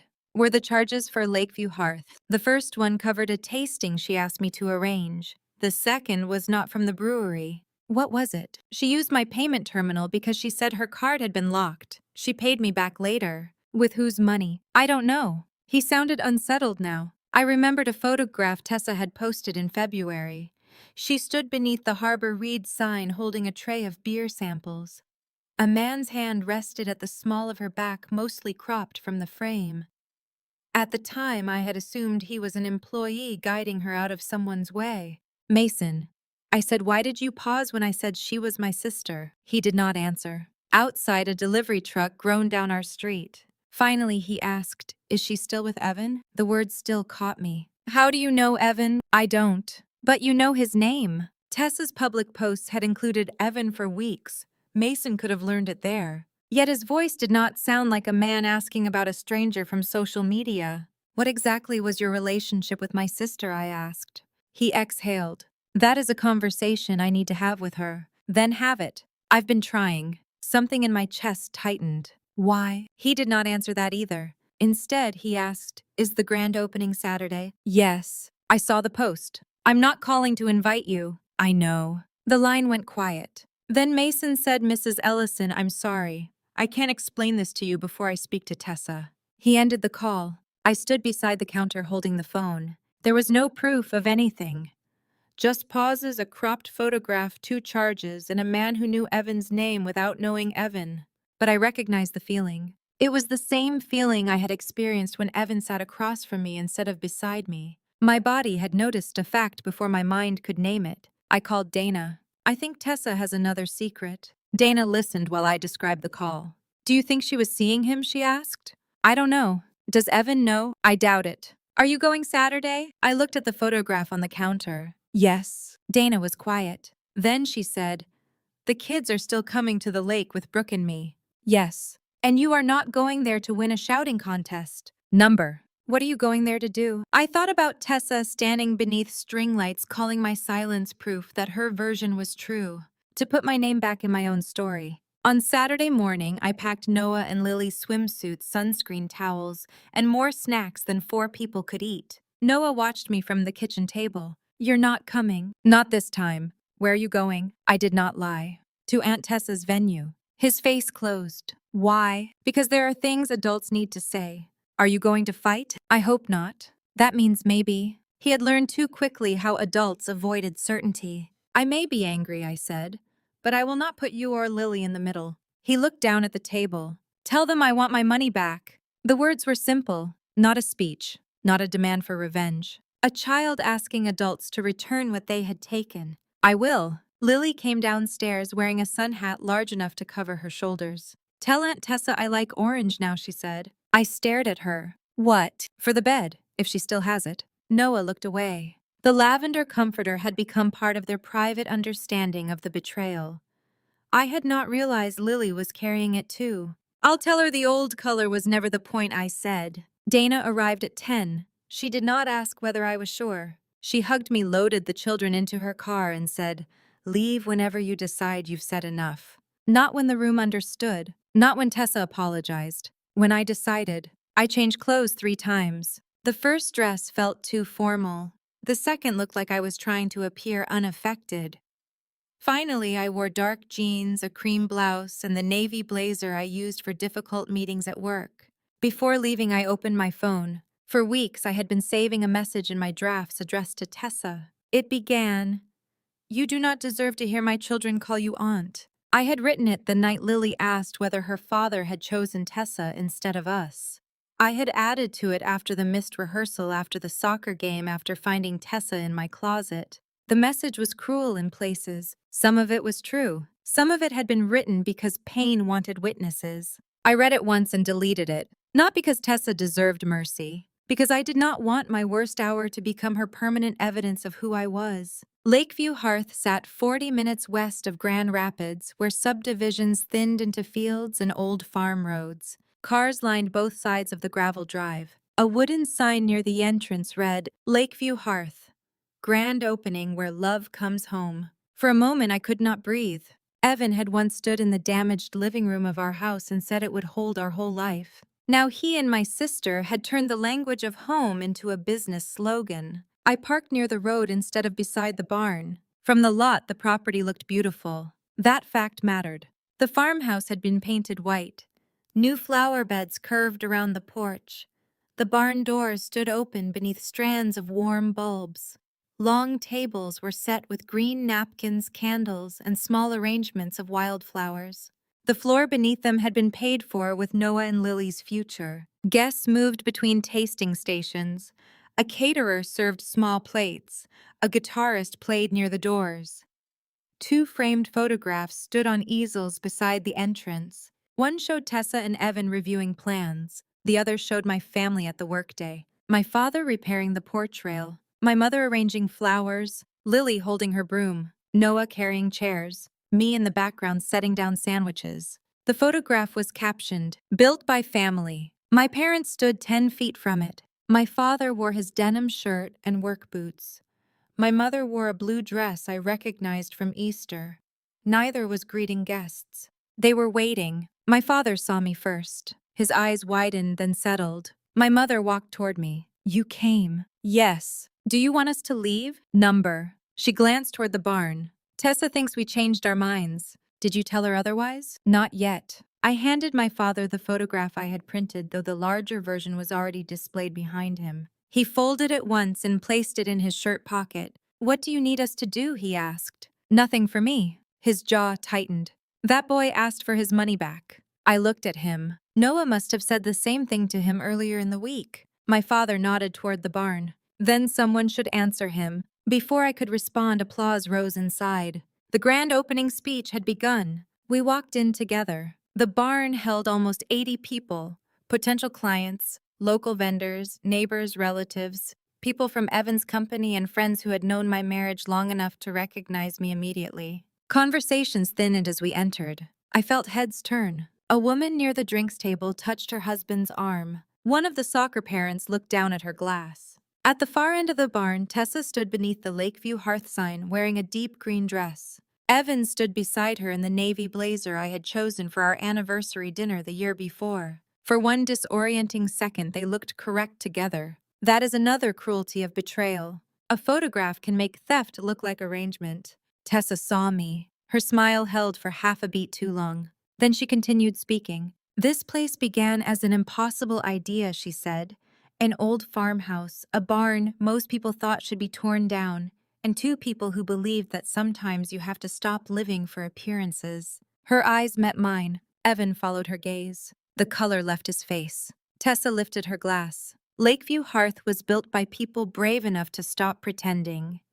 It was built for families who believe that love should feel like coming home. She reached for Evan's hand. And today we're celebrating one more beginning. Evan and I are expecting a baby early next year. Her free hand settled over her stomach. The applause came louder this time. My father turned toward me. My mother covered her mouth. Evan smiled, but the expression looked practiced, as if he had been told exactly when to wear it. I had known Tessa was hiding something from Mason. I had not known she was carrying a child. For 1 second, the room blurred. Then Tessa smiled at the guests. Our own family could not all be here today. The children are spending the day with their mother while everyone adjusts to a difficult transition. Their mother, not my sister, not Mara. A roll kept safely outside the barn. I heard my own voice before I felt myself step forward. They're at Lake Michigan. The room went quiet. Tessa's glass stopped halfway to her mouth. I walked down the center aisle between the tables. But their money is here, I said. Under every chair in this barn. No one moved. The guitarist lowered his hands from the strings. Evan stepped off the small platform. Mara, this is not the place. I looked at him. You used my children's photograph at the entrance. You made it the place. Tessa set down her glass. You were not invited. The event was public. This is harassment. No, this is one answer to a speech. I stopped beside the framed photograph. Noah's smile faced the room. I lifted the frame from the easel and turned it toward the guests. This is my 10-year-old son, I said. He carried these chairs into the barn during a family work day. He did not know that $86,000 had already been taken from his and his sister's education accounts to help pay for this venue. A murmur moved through the room. Tessa's face hardened. Mara, those funds were an investment. They were children's accounts. They were family money. Then why was the business placed only in your name? Tessa opened her mouth. Nothing came. Evan moved closer. We had a repayment plan. You had projections. We expected the venue to succeed. My father stepped beside me. His voice was not loud. It did not need to be. Those kids paid for this floor. Silence settled over the barn. Not polite silence. The kind that changes who has control of a room. My father took the folded photograph from his pocket and held it up. Noah worked here for free at a place paid for with his own money. Then you used the picture to sell the story. Dad, Tessa said, please don't do this. It became my business when you put my grandson's face on your wall. My mother moved to his side. Tessa looked at her with sudden hope. Mom, tell them Mara knew Evan was investing. Tell them she's making this look like something it wasn't. My mother went pale. For most of my life, that was the moment when she would have softened the truth to save Tessa from breaking in public. Her hands trembled. Then she said, you asked me to stand at the door and tell guests Mara was too bitter to attend. A woman near the caterer turned fully toward Tessa. My mother continued, You asked me to help you present my daughter's absence as proof that you were right. Mom. Number. The word came out weak. My mother said it again. Number. Her voice carried this time. I spent years calling Mara strong when what I meant was that I expected her to survive whatever the rest of us did. I will not do that again. Tessa's public smile disappeared. You always choose her. My mother's eyes filled. I did not choose her enough. The room held the sentence. Evan looked around at his coworkers, the booked couples, and the vendors whose business he needed. This is a private family dispute, he said. My father answered before I could. Then you should not have used the family to advertise it. Somewhere near the entrance, a woman whispered, "Oh my God." Tessa turned on me. You planned this. I decided to attend. You brought them here to humiliate me. They came because you invited them. You brought those pages. I brought 3 numbers and a photograph. The rest came from your speech. Her eyes narrowed. You always do this. You stand there calm while everyone else looks crazy. The accusation found its target because part of it was true. I had spent years making control look effortless. Even after the confession, I had polished my pain into sentences people could admire. I have not been calm every minute I said. I said something cruel in front of my children. I missed part of Lily's school performance because I was trying to protect my job. I have cried in bathrooms and written messages I was ashamed to send. The room seemed to lean closer, but I did not sleep with your husband. I did not take your child's money. I did not plan where your children would sleep after replacing you. Those are not mistakes my calm created. Tessa stared at me. Evan said enough. I turned toward him. No, you've used that word every time the truth reached the part you wanted protected. His jaw tightened. Then a man's voice came from the barn entrance. Tessa. She went completely still. I looked toward the doors. Mason Reed stood beneath the Lakeview Hearth sign. He was taller than I expected, broad-shouldered, wearing dark jeans and a white shirt with the sleeves rolled to his forearms. He held his phone in one hand. Tessa's face lost all color. Evan looked from him to her. Who is that? Mason walked into the barn. The guests nearest the doors stepped aside. Tessa, I've called you for 9 days. She recovered quickly. Mason, this is not a good time. You said that last week. Evan stepped in front of her. Who are you? Mason stopped. I own Harbor Reed Brewing. Recognition moved across Evan's face. He had approved the charges too. Mason looked past him at Tessa. You told me the tasting was canceled. Then I saw your announcement this morning. Tessa's voice sharpened. This is a business event. No, this is where you publicly called my child his. The room stopped breathing. Evan stared at Tessa. What did he say? Tessa looked at me first. Not at Mason. Not at Evan. At me. You called him. I asked about charges from our account. You knew. I knew he was hiding something. So were you. Evan grabbed the edge of the nearest table. Tessa. She turned to him. Mason is confused. Mason laughed once. It held no humor. You sent me a photograph of the positive test before you posted the baby shoes. A glass clinked against the floor somewhere behind us. Tessa lowered her voice. We need to talk outside. I tried outside. I tried by phone. I tried at your apartment. You blocked me after you posted that the baby was Evan's. Evan's face looked empty. You told him the baby was his. Tessa moved toward him. I told him it might be. Mason unlocked his phone. You told me you were pregnant on May 12th. You told me the timing matched our weekend in Chicago. You asked whether I would leave the brewery early to go to an appointment. Stop. You told me Evan still hadn't finished moving out of his house and you needed another path if he changed his mind. The phrase struck something in the room. Another path. Not love. Not destiny. Insurance. Evan looked at Tessa as if seeing her without the story he had built around her. How long, he asked. She shook her head. This has nothing to do with Mara. He did not look at me. How long were you sleeping with him? Mason and I were not. Mason held up the phone. Do you want me to read the messages? Tessa's eyes flashed. You came here to punish me because I chose Evan. You told me there was no Evan anymore. Evan's hands fell to his sides. What? Mason looked at him. She said you were separated. She said your wife knew. She said the venue money was part of a divorce arrangement. Every lie Tessa had told in different rooms had finally arrived in the same one. For a second, no one spoke. Then Evan turned toward me. Did you know about him? Number. You suspected. I called about a brewery charge yesterday. He would not explain. You should have told me. The audacity was so complete that several people in the room visibly reacted. I looked at Evan. You want to blame me because I did not protect you from the woman you used to betray me. His mouth closed. Mason said I didn't come for her. He pointed at me without looking away from Tessa. I came because you used my child in a speech about your courage. Tessa placed one hand over her stomach. You don't know it's yours. You told me it was. I said it might be. You said you were sure. Evan stepped backward. The motion was small, but Tessa saw it. She reached for his arm. He moved away. For months, they had presented themselves as two people standing together against an unreasonable world. Now there were 3 inches of empty air between them. Then 6. Tessa's voice changed. The softness disappeared. Don't do this, Evan. He looked at her. You told me Mara made you feel like a guest in her family. She did. You told me Mason was a client. He was. You told me the baby was mine.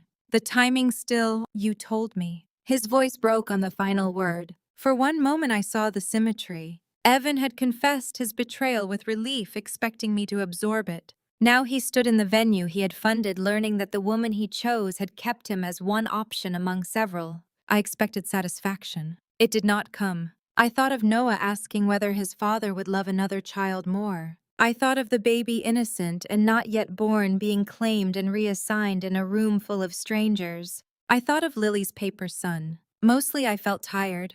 A booked bride near the front removed her Lakeview hearth folder from the table. Another couple whispered to the caterer and walked toward the exit. The guitarist packed his instrument. Tessa saw them leaving. Panic finally replaced anger. Everyone, please, she said. This is a personal matter that has nothing to do with the venue. One of the brides stopped. You used your family story to sell us the venue. Tessa opened her mouth. The bride continued. You made us applaud it. She left. More guests followed. Not everyone. Some remained because people have always stayed close to a disaster when they believe distance makes them innocent. Tessa looked around the barn she had imagined as proof that she had won. Then she looked at me. You destroyed this. Number. I set Noah's photograph back on the easel. I stopped helping you hide what it cost. She stepped toward me. My father moved too, but I held up one hand. Tessa stopped an arm's length away. You think you get everything now. I looked at her. I don't have everything. My marriage was gone. My children no longer trusted their father in the same simple way. My mother's apology did not restore the years she had overlooked me. My house felt unfamiliar. There was no everything waiting on the other side of truth. I have what is mine, I said. That is enough. Tessa's eyes filled. For a second, she looked younger. The little sister who used to crawl into my bed during thunderstorms. The girl I had defended, driven, rescued, and explained. Then she said, You've always wanted me to fail. The girl disappeared. No, I said. I wanted to stop paying for your success. I walked toward the doors. Behind me, Evan said Tessa's name. Mason answered something I could not hear. My mother began crying. My father placed his hand at her back. No one applauded. No one shouted after me. The whole barn had gone silent. Outside, the sun was painfully bright. I reached my car before my knees weakened. I gripped the door handle and stood there breathing. My phone buzzed. A photograph from Dana. Noah and Brooke were throwing a football near the water. Lily stood ankle-deep in Lake Michigan wearing the enormous sun hat. Her swimsuit was orange. The caption read, They're okay. Leave whenever you're ready. I stared at the image until the barn doors opened behind me. Evan came down the gravel path. His face was pale. Mara. I opened the car door. Not now. Did you bring Mason here? Number. You called him. About charges made with our money. You knew something was wrong. So did you when you saw Tessa lie to my face for 2 years. He stopped. The answer reached him. Not because it was clever. Because there was nowhere else for blame to go. He looked back at the barn. I don't know if the baby is mine. That is not something I can solve for you. She lied about everything. You and she lied together. Do not turn discovering one more lie into innocence. He covered his face with both hands. For a second, he was not the arrogant man who wanted my house or the project manager who had called theft an investment. He was simply broken. That did not make him mine to repair. I blew up everything he said. Yes, for her. No, Evan. He lowered his hands. You blew it up for yourself. Tessa was the reason you used. The wind moved dust across the gravel. I thought she loved me. The sentence was so quiet I nearly missed it. I thought you loved me. His eyes closed. Neither of us spoke. Then he said, "I'm sorry." No second sentence followed. No explanation. It was the first apology he had given me that did not contain a request. I believed he meant it in that moment, meaning it did not repair anything. I got into the car. Before closing the door, I said, "Whatever happens with the baby, you do not involve Noah and Lily until you know the truth." He nodded. I drove to Grand Haven. When I reached the lake, Lily ran across the sand and hit me around the waist. "You came. I said I would." Noah stood several feet behind her. He studied my face. "Did you tell them?" "Yes." "What happened?" I looked toward the water. The waves moved in long gray-green lines. Children screamed near the pier. Someone nearby was struggling to open an umbrella. People heard the truth. "Did Dad give the money back?" "Not yet." His shoulders dropped. For him, public silence in a barn meant nothing if the account was still missing what belonged there. "He will," I said. It was a promise I was not yet certain I could keep. That frightened me. So I added, "And if he doesn't, I will keep working until your future is safe anyway." Noah nodded. Then he held out the football. "Brooke says you can't throw." She is correct. For the next hour, I stood in cold lake water and threw badly. My phone buzzed repeatedly in the beach bag. I did not check it. That night, after the children were asleep, I listened to the messages. My mother crying, asking whether I was home. My father, "You did right by those kids." "Julia, call me tomorrow. Do not respond to anyone tonight." 3 cousins, 2 soccer parents, Denise, Evan twice, Tessa 7 times. The final message from Tessa was a voice recording. She did not sound ashamed. She sounded furious. "You knew Mason would come. Don't pretend this was an accident. You walked into my opening with Mom and Dad and turned everyone against me. The venue is losing couples because of you. Evan won't speak to me. Mason is threatening to demand a test. And somehow you still get to stand there acting like the victim." I listened once. Then I saved it. Not for revenge. For the mornings when guilt would try to turn her consequences into my responsibility. The following week was quieter in public and louder in private. Lakeview Hearth disabled comments on every social account. 2 booked couples canceled. A third asked to postpone until the ownership dispute was settled. The local event blog removed its feature. Evan moved out of the apartment near the venue and into a motel near his office. Tessa posted nothing. Mason retained a lawyer only to establish paternity after the baby was born, then agreed to a prenatal test when Tessa continued telling different versions to different people. I did not attend any appointment. I did not ask for a copy. 2 weeks later, Julia forwarded a brief notice because the result affected Evan's claim that he needed our house for a new child. The baby was Mason's. The email used careful neutral language. Changed circumstances. An unborn girl reduced to 2 words because adults had used her as leverage. Evan called that evening. I was helping Lily tape the paper son into a scrapbook. "I know," I said when I saw his name. His voice sounded hollow. She admitted she knew Mason could be the father. I pressed the phone against my ear and walked into the hallway. "I'm sorry." "Are you?" "Yes." "I thought you'd be happy. I do not want my children's father destroyed. I wanted him to stop destroying our family." He was quiet. Then he said, "I told Julia I'm dropping the request for the house." I leaned against the wall. Why? Because I had no right to ask for it. It was the first consequence he accepted before a meeting forced it from him. "I also told her the children's accounts get repaid first," he said, "before I recover anything from the venue." "That is how it should be." "I know." He inhaled. "There's something else." My body tightened. "The complaint at your job," he said. "Tessa sent it." I closed my eyes. I had known in the way you know a room is cold before reading the thermostat. But hearing it confirmed still hurt. "Did you know?" "Yes." The hallway seemed to narrow. "Did you help?" I told her your job was the one place you could not afford trouble. My hand went numb around the phone. "Why?" "Because I thought if you were afraid you would agree to sell the house and stop asking questions about the venue." The cruelty was not emotional. It was practical. He had known I carried the children's health insurance. He had known my salary kept the mortgage steady during his slower months.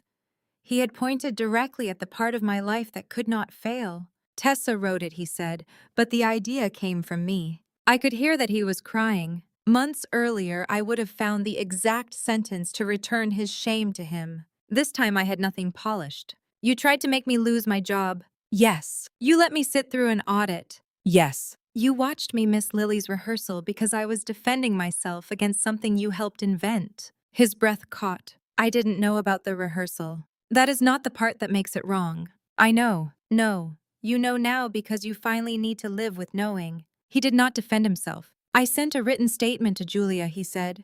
Everything. She will have it tomorrow. Why are you telling me before she does? Because I have spent months confessing only after the truth cornered me. The answer did not earn forgiveness. It did tell me he had begun to see the pattern. From now on, I said we communicate only about the children, and only in writing unless there is an emergency. Mara, you almost endangered the job that provides their insurance. You do not get informal access to me because you feel sorry. I understand. We will see. I ended the call.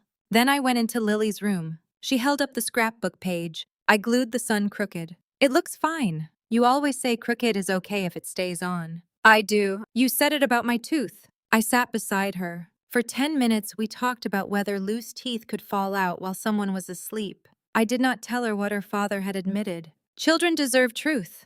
They do not deserve every truth at the moment an adult discovers it. The next morning, Evan's statement arrived through Julia. It admitted the affair, the transfers, the company materials, the plan to pressure me through my job, and his role in suggesting the anonymous complaint. At the end, he had written, Mara did not create the consequences described here. I did. I read the sentence twice. Then I placed the statement in the yellow folder. Accountability did not reopen the door. It simply stopped him from pretending the lock had appeared by itself. My mother came over that weekend. She did not bring a casserole. She sat at the kitchen table and showed me a message from Tessa. If you loved me at all, you would stop taking her side. Mara has the house, the kids, her job, everyone's sympathy. I have nothing left. My mother looked tired. What do you want to say? I asked. For once, I want to answer without asking you to make it easier. She typed, I love you. Loving you does not require me to deny what you did.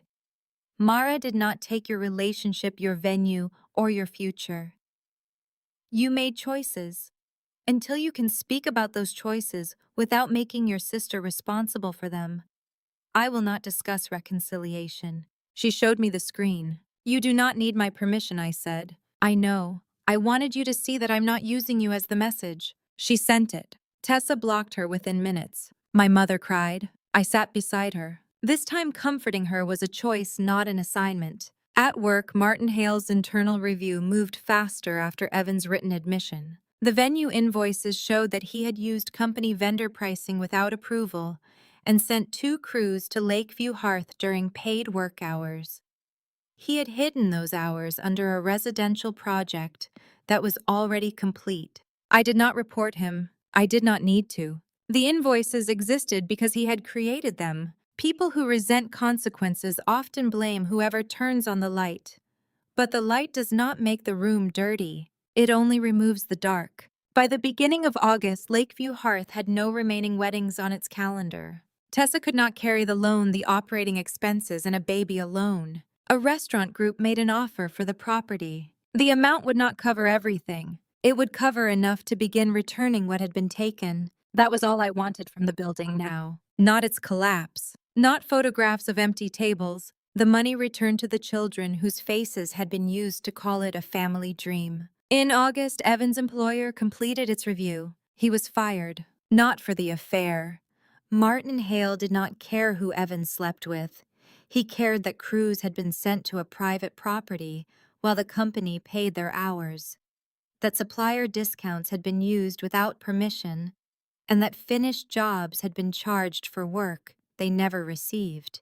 Evan called after the meeting. I lost my job, he said. I stood in the grocery company parking lot with my keys in my hand. I'm sorry. I'm not asking you to say it's unfair. That was new. For months, every consequence had arrived in his mind carrying my fingerprints. This time, he said, I know why it happened. He found work 6 weeks later with a smaller contractor in Muskegon. The salary was lower and the commute longer. He sold his truck and bought a used sedan. When he picked up the children, he no longer arrived in the vehicle that had carried tools and materials to Lakeview Hearth. Noah noticed. Did Dad sell the truck because of Aunt Tessa, he asked. Your dad changed jobs and the car costs less. That means yes, but in a nicer way. It means several things happened at once. He nodded, not entirely satisfied, but he did not press. The restaurant group completed its purchase of Lakeview Hearth in early September. The property sold for less than Tessa and Evan had put into it, but enough remained after debt to return a substantial part of the missing money. Evan instructed that every available dollar from his interest go first to Noah and Lily's education accounts. I did not praise him. Returning what you took is not generosity, but I noticed that he did it before anyone had to argue with him. The rest came from his retirement savings and a repayment plan tied to his new salary. The home equity balance would take longer, but the children's accounts were restored in full. The morning the deposits appeared, I sat at the kitchen table before sunrise. The house was quiet. Maple snored beneath the window. The same table had held Noah's spelling test and Evan's ring on the night my marriage ended. I opened each account. Noah's balance, Lily's balance. For months I had imagined that moment as triumph. Instead, I felt my shoulders loosen. That was all. No fireworks, no speech. Two numbers were back where they belonged. When Noah came downstairs, I turned the laptop toward him. Your money is back. He looked at the screen. All of it. Yes. Can Dad take it again? Number. He studied my face, checking whether I was telling him the simple truth or the softened version adults sometimes gave children. Then he nodded. Okay. He poured cereal. His life did not transform. He still complained that we were out of the good kind. Lily still came downstairs wearing one sock. The school bus still arrived at 7:18. That ordinariness was the reward. The money was no longer a question sitting at breakfast with us. The divorce was completed later that month. There was no courtroom scene, no audience, no last-minute confession. Julia Evans' attorney Evan and I sat in a conference room with water glasses no one touched. I kept the house through the end of the school year. The children would live primarily with me and spend alternating weekends and one evening each week with Evan. He would attend school and medical decisions. Tessa would not be present during his parenting time unless we both agreed later. The remaining financial terms fit on pages that mattered, but did not deserve to become the story's emotional center. When it was time to sign, Julia handed me a blue plastic pen from a cup. My hand did not shake. That mattered more than the pen. Afterward, Evan waited near the elevator. He wore a navy sweater and looked older than he had in April. Losing the job, the venue Tessa, and the future he had imagined had not destroyed him. It had removed the insulation that kept him from feeling his decisions. The accounts are whole, he said. Yes, I'm glad. You should be. He accepted the answer. The elevator had not arrived yet. I started therapy, he said. I looked at him. I'm not telling you because I expect anything. Good. I keep trying to explain why I did it. And my therapist keeps asking why an explanation should reduce responsibility. I almost smiled. That sounds inconvenient. It is. The elevator bell rang. Before the doors opened, he said, I am sorry I made your love look foolish. The sentence reached the wound beneath the anger. I had spent months thinking humiliation came from not noticing, from defending his late nights, from loaning Tessa money, from smiling in photographs while they shared a secret that made me the only uninformed person in my own life. But my love had not been evidence of stupidity. It had been something they used. My love was not foolish, I said. Your use of it was. The doors opened. He lowered his eyes. I know. I stepped inside. That could have been the ending. For a while I wanted it to be. The money was returned. The divorce was complete. Evan had stopped blaming me in every conversation. Tessa's venue was gone. My parents had stopped asking me to make reconciliation possible. But family stories do not end when the paperwork does. They continue through birthdays, school forms, holidays, and the empty places at tables. Tessa gave birth to a girl in February. My mother called to tell me. Her name is Wren, she said. Mason was present. He had agreed to co-parent, but was not living with Tessa. She had rented a small duplex near Saugatuck and taken a job arranging flowers for a hotel. How is the baby? I asked. Healthy. Good. My mother waited, perhaps expecting another question. I did not have one. Wren was innocent. I wished her safety without pretending that her birth repaired anything between her mother and me. A month later, a thick envelope arrived. Tessa's handwriting covered 6 pages. I left it unopened on the counter for 2 days. There had been a time when a message from my sister controlled the rest of my day. I would answer from the grocery store, a meeting, or the school pickup line. If she was upset, her feeling became the weather everyone else had to live in. Now I chose when to open the envelope. I read it after Noah and Lily were asleep. Tessa began with Ren. She wrote about labor fear and the first night home when the baby would only sleep upright against her chest. Motherhood, she said, had forced her to imagine what it meant to make children feel replaceable. Then she wrote the sentence I had waited almost a year to hear. I did not fall into your life by accident. I wanted it. I stopped reading. Outside, snowmelt dripped from the gutters. For months, the affair had been described with passive words. It happened. We connected. Things changed. The marriage had already ended. Her sentence removed the fog. She had looked at my home, my husband, my children, and the stability I had built, and decided that wanting it made taking it understandable. The letter continued. She admitted she had kept seeing Mason because she never fully trusted Evan to leave me. Mason had been, in her words, another future if Evan changed his mind. She apologized for the money, the beds, the website, my bedroom, and the story she tried to tell at the grand opening. She admitted sending the complaint to my employer and confirmed that Evan had suggested using my fear about work as pressure. At the end, she asked for one meeting, not with the children, not with our parents, just us. I did not answer immediately. Dana thought I should burn the letter after making a copy. My father thought I owed Tessa nothing. My mother said only, "Do what protects your peace," which showed how much she had changed. Julia asked the most useful question. Do you want information, an apology, or a relationship? Information, I said. Maybe an apology, not a relationship. Then do not attend hoping she will become the sister you lost. I chose a diner in Holland halfway between our homes. Public. Ordinary. No place either of us could claim. Tessa arrived wearing the green wool coat I had given her 3 Christmases earlier. It hung loosely from her shoulders. Her hair was shorter. She looked tired, but not ruined. I was glad. I did not need her destroyed to know she had done wrong. She sat across from me. A waitress brought coffee. Neither of us touched it. Thank you for coming, Tessa said. I came for one conversation. I know. She folded and unfolded the corner of a paper napkin. I wrote everything I could. I read it. Do you believe I'm sorry? I studied her face. I believe you feel sorry. Her eyes filled. That isn't the same. Number. How do I prove it? You don't prove remorse by getting something from me. She looked down. The diner moved around us. Plates clattered. A child at the next table demanded more syrup. 2 older men argued about the weather.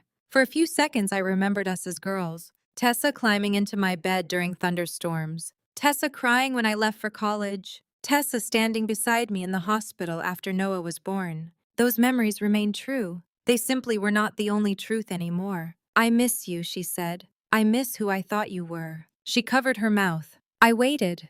This was the moment when the old version of me would have reached across the table. Not because I had forgiven, but because her pain was visible, and mine had learned to wait quietly. I kept my hands around my own coffee cup. Tessa took a breath. Mom told me you changed the family wall. My shoulders tightened. She should not have discussed it with you. She didn't send pictures. She only said there was an empty frame. I said nothing. I keep thinking about it, Tessa continued. I don't want to be the empty frame. There it was. Even inside an apology, she was looking for a place. A frame. A chair. A way back in. The frame is not for you, I said. Her face collapsed. It isn't against you either. It is space for whatever comes next.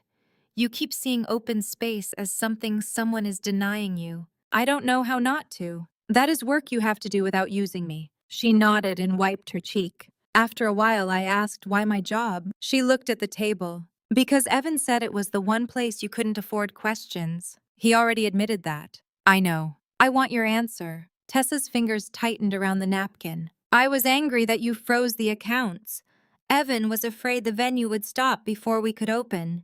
He said if your company reviewed you, you might agree to settle quickly. And you sent it. Yes. You knew I carried the children's insurance. Yes. You knew losing my income could threaten their house. She closed her eyes. Yes. There was no sentence large enough to contain what I felt. Not because the fact was new, because she said yes without hiding behind Evan. I am sorry, she whispered. I believe that she regretted it. I also believe she had only begun learning the difference between regretting a consequence and accepting responsibility. Will you tell Noah and Lily I love them? She asked. Number. Her head lifted. I'm not asking to see them. You are asking me to carry your message into their lives. I just want them to know. They know you loved them in the way you knew how.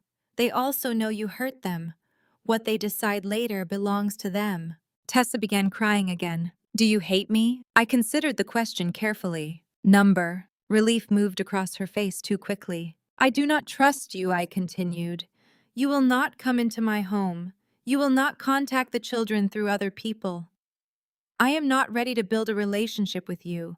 Not hating you is not an invitation. The relief disappeared. She nodded. We spoke for another 15 minutes. She told me Ren had dark hair and refused pacifiers. I told her nothing about Noah and Lily that she could not have learned from our mother with my permission. When the check came, Tessa reached for it. I can pay. I know. I want to. That is why I'm paying for mine. Outside, cold wind moved across the parking lot. At my car, she stopped. Will I ever see you again? I don't know. She cried. I let her. Not to punish her, because I was no longer responsible for removing every feeling that might teach her something. I drove home with tears running down my own face. Boundaries did not make the meeting painless. They kept the pain from making the decision. That spring, my life began moving for reasons that had nothing to do with Evan or Tessa. Denise was promoted to regional director and offered me her position as operations controller. The job meant more responsibility, better pay, and 2 days a week working from home. I do not want you to think this is sympathy, she said. I don't. Good. Sympathy would not make me give you 12 stores. I accepted. When I told the children, Lily asked whether being a boss meant I could fire Dad. Noah nearly choked on his pizza. No, I said.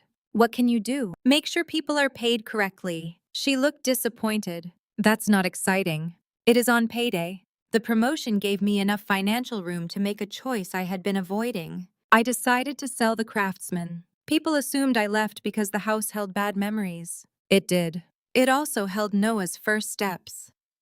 Lily asleep on Evan's chest. Christmas mornings, my father repairing the porch, my mother teaching the children to make biscuits, and the yellow wall we painted after Tessa brought her color samples into my bedroom. A place can hold joy and betrayal at the same time. I sold because the mortgage repairs yard and history required more from me than I wanted to keep giving. I did not lose the house to Evan. I did not surrender it to Tessa. I chose to leave. Noah resisted at first. This is our house. Yes. So why do we have to go? We do not have to. I think another house may fit the life we have now better. Dad said moving would be hard on us. Dad does not decide this. Are you deciding it without us? The question stopped me. I had promised no one I loved would plan where the children lived without involving them, and here I was standing in the kitchen with a realtor's card in my hand. You're right, I said. He looked surprised. What? I started making the decision before asking what matters to you and Lily. For the next week, we made lists. Noah needed to stay in the same school district, have space for projects, and live near a park. Lily wanted a room that did not face the street, a place to plant tulips, and permission to choose a wall color. I needed a payment I could carry alone, less yard, a shorter commute, and a front door that did not open into a decade of memories before I had set down my keys. We found a 3-bedroom house near Riverside Park. It was smaller than the Craftsman. The oak cabinets were dated. The countertops were scratched. A narrow backyard held one large maple tree and enough space for a tire swing. The screened porch had a loose board. Noah noticed first. Dad would know how to fix that. So would Grandpa. So would YouTube. That too. Lily chose the smallest bedroom because it had an arched built-in shelf. She painted one wall Morning Sun again. Evan helped move the children's desks. He worked quietly, assembled both, and did not offer opinions about the kitchen or the porch. At the door he said, "This is a good house." Yes, I'm glad. He looked toward the loose board. Do you want help with that? Noah and I are trying tomorrow. He nodded. A year earlier, he would have explained why our plan was wrong. This time he said, tell him to drill a pilot hole. After he left, Noah asked, "What's a pilot hole?" "I have no idea." We watched a video. Our first attempt was terrible. My father came over the next afternoon, studied the board, and repaired what we had repaired. He did not laugh. "Good first attempt," he said. The new house did not feel like victory on moving day. It felt like boxes. Dana labeled everything with unnecessary detail. My parents carried lamps. Noah complained that his bed frame would never fit through the hallway until it did. Lily lost one shoe and accused Maple. We ate pizza on the floor because the table had not arrived. That evening, rain tapped the screened porch roof. The children argued about where to hang the family photographs. The old family wall had been one of Tessa's projects. Black and white frames had covered the hallway of the Craftsman weddings, newborns' vacations, Christmas mornings, school portraits. I had not destroyed those pictures. The wedding portrait came down. A photograph of Evan holding newborn Noah stayed because that moment belonged to Noah too. A picture of Tessa holding Lily at the hospital went into a memory box. I did not need to look at it every morning, but I would not rewrite Lily's history to make my own pain simpler. We chose new photographs together. Noah at soccer with grass on his knees, Lily wearing the paper sun from the concert I nearly missed, my father holding the birdhouse upside down, my mother laughing with flour on her cheek, Dana and Brooke at Lake Michigan, Maple asleep beneath wrapping paper, Evan with the children at a baseball game. His place in their lives remained. His place in mine had changed. One frame stayed empty. "What goes there?" Lily asked. "Something that hasn't happened yet." She liked that answer. We hung it in the center. The months after the move were not a perfect upward line. Noah sometimes returned from Evan's apartment angry and refused to explain why. Lily kept Tessa's birthday card in a drawer and changed her mind 3 times about answering. My mother occasionally began a sentence with, "Your sister has been having a hard time," then stopped herself before asking me to do anything about it. Evan arrived late once and blamed traffic. I reminded him that explanations did not change the pickup time.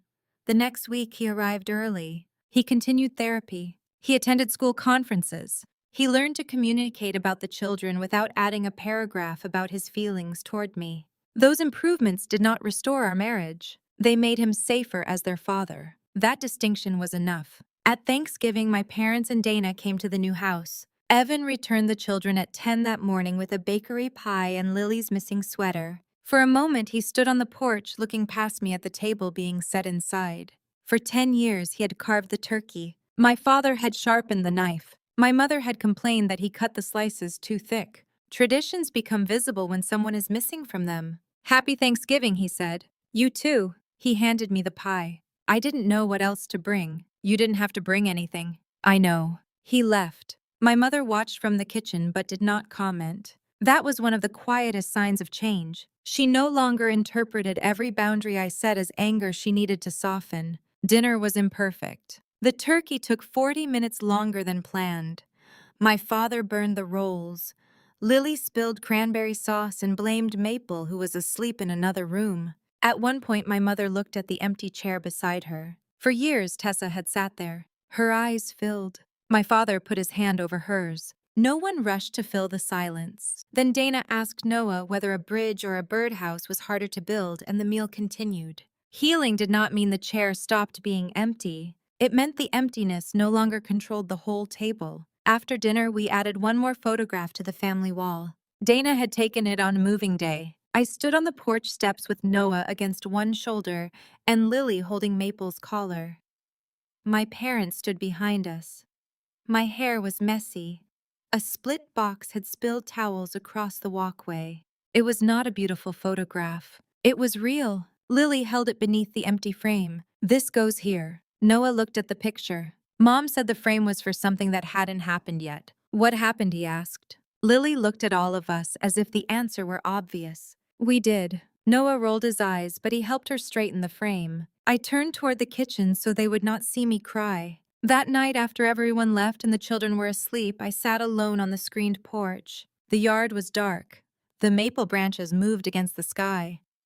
Somewhere down the block, a dog barked twice and stopped. I thought about the woman I had been on the Tuesday night when Evan placed his ring beside Noah's spelling test. She believed strength meant keeping her voice level. She believed dignity meant carrying pain without making anyone uncomfortable. She believed being needed was proof of being valued. I did not despise her. She had kept a family running for years. She had loved honestly, but she had allowed people to mistake access for entitlement. The life around me now was smaller than the one Evan and Tessa had tried to take. The house was smaller. The table was cheaper. There was no renovated venue, no carefully staged brand, no photograph anyone would use to sell a dream.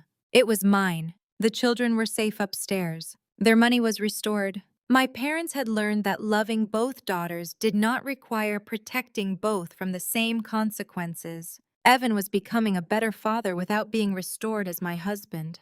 Tessa was raising Ren and facing a life no one else could organize for her. I did not know whether my sister and I would ever sit together again. Maybe one day Noah and Lily would choose to know Ren. Maybe Tessa would continue doing the difficult work of accepting responsibility without demanding access as a reward. Maybe she would not. Hope did not require me to promise an ending. The greatest change was quieter. I no longer lived inside someone else's judgment of my worth. I could open my front door without wondering who still had a key. I could love my children without teaching them that family was allowed to hurt them indefinitely. I could remember Evan's good years without using them to excuse his worst choices. I could miss my sister and still keep her outside the boundaries she had crossed. That was what dignity became for me. Not coldness, not revenge, the ability to remain human without volunteering to be used again. In the spring, Noah and Lily planted tulip bulbs beneath the maple tree. They bought a mixed bag because they could not agree on colors: